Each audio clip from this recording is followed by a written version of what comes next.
Perkenalkan, nama saya Charles Harsoyo, Fakultas Teknik Sipil, Universitas Pembangunan Indonesia, akan menjelaskan mengenai mata kuliah Bahasa Indonesia dengan judul makalah Perkembangan Sejarah Bahasa Indonesia.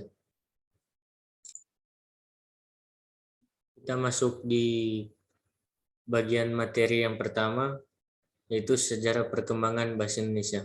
Awal mula sejarah perkembangan bahasa Indonesia, yakni lahir pada 28 Oktober 1928.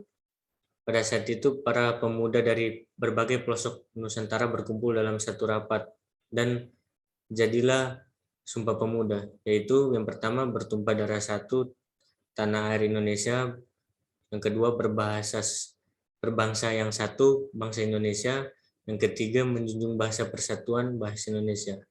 Ikrar para pemuda ini dikenal dengan nama Sumpah Pemuda.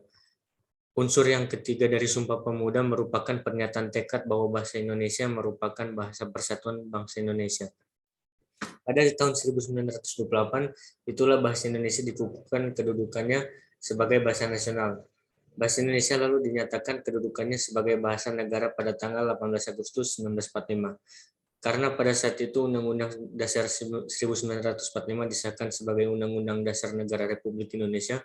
Dalam Undang-Undang Dasar 1945 pasal 36 disebutkan bahwa bahasa negara ialah bahasa Indonesia. Lalu dari mana bahasa Indonesia berasal? Berdasarkan keputusan Kongres Bahasa Indonesia 2 tahun 1954 di Medan, antara lain menyatakan bahwa berdasarkan sejarah, bahasa Indonesia mempunyai akar dari bahasa Melayu. Bahasa Indonesia tumbuh dan berkembang dari bahasa Melayu yang sudah dipergunakan sebagai bahasa penghubung bukan hanya di Kepulauan Nusantara, melainkan hampir di seluruh Asia Tenggara. Nah, bahasa Melayu sendiri dipakai di kawasan Asia Tenggara sejak abad ke-7. Hal ini dibuktikan dengan ditemukannya prasasti di kedudukan Bukit Berangka tahun 683 Masehi di Palembang. Talang Tuwo berangkat tahun 684 Masehi di Palembang. Kota Kapur berangkat tahun 686 Masehi Bangka Barat, dan Karang Berahi tahun 688 Masehi. Prasasti itu bertuliskan huruf Pranagari berbahasa Melayu kuno. Bahasa Melayu kuno itu tidak hanya dipakai pada zaman Sriwijaya. Di Jawa Tengah, Gandasuli juga ditemukan prasasti Barangka tahun 832 Masehi, dan di Bogor ditemukan prasasti Berangkat tahun 942 Masehi yang juga menggunakan bahasa Melayu kuno. Pada zaman Sriwijaya, bahasa Melayu dipakai sebagai bahasa kebudayaan, yaitu bahasa buku pelajaran agama Buddha. Bahasa Melayu juga dipakai sebagai penghubung antar suku di Nusantara dan sebagai bahasa perdagangan baik perdagangan antar suku di Nusantara maupun para pedagang yang datang dari luar Nusantara. Informasi dari seorang ahli Cina, Yi Xing, yang belajar agama Buddha di Sriwijaya antara lain menyatakan bahwa di Sriwijaya ada bahasa yang bernama Kuen-Luen. Yang dimaksud Kuen-Luen adalah bahasa perhubungan di Kepulauan Nusantara, yaitu bahasa Melayu. Perkembangan dari bahasa Indonesia sendiri, pertumbuhan bahasa Melayu tampak makin jelas peninggalannya kerajaan Islam. Ini ada banyak bahasa Melayu menyebar ke pelosok Nusantara bersamaan dengan menyebarnya agama Islam di wilayah Nusantara. Bahasa Melayu mudah diterima oleh masyarakat Nusantara sebagai bahasa perhubungan antar pulau, antar suku, antar perdagangan, antar bangsa, dan antar kerajaan karena bahasa Melayu tidak mengenal tingkat tutur.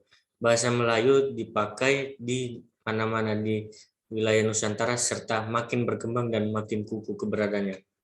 Bahasa Melayu yang dipakai di daerah wilayah Nusantara dalam pertumbuhannya dipengaruhi oleh corak budaya, yaitu ada dari bahasa Sanskerta, bahasa Persia, bahasa Arab, dan bahasa Eropa.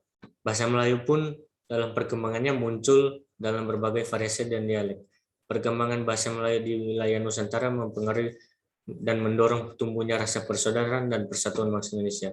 Para pemuda Indonesia yang tergabung dalam perkumpulan pergerakan secara sadar mengangkat bahwa bahasa Melayu menjadi bahasa Indonesia yang menjadi bahasa persatuan untuk seluruh bahasa Indonesia sesuai isi Pemuda 28 Oktober 1928. Dan demikian itu pembahasannya. Kesimpulannya, dari setiap keanekaragaman bahasa daerah yang tetap perlu dilestarikan, bahasa Indonesia sebagai bahasa persatuan bangsa yang menyatukan perbedaan dan menjadi bahasa nasional. Sebagai mahasiswa teknik sipil, penting berkomunikasi bahasa Indonesia dengan benar, agar ketika dalam pekerjaan bertemu dengan orang yang berbeda daerah, dapat berkomunikasi dengan mudah. Saat ini saya akan memberikan kesan saya berkuliah di Universitas Pembangunan Indonesia, yaitu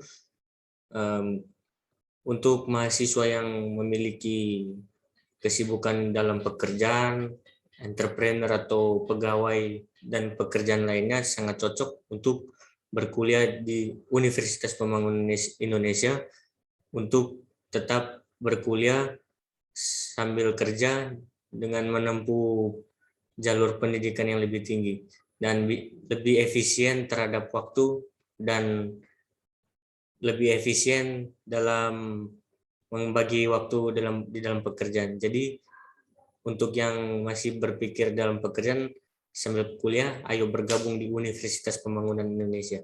Itu yang dapat saya sampaikan. Terima kasih.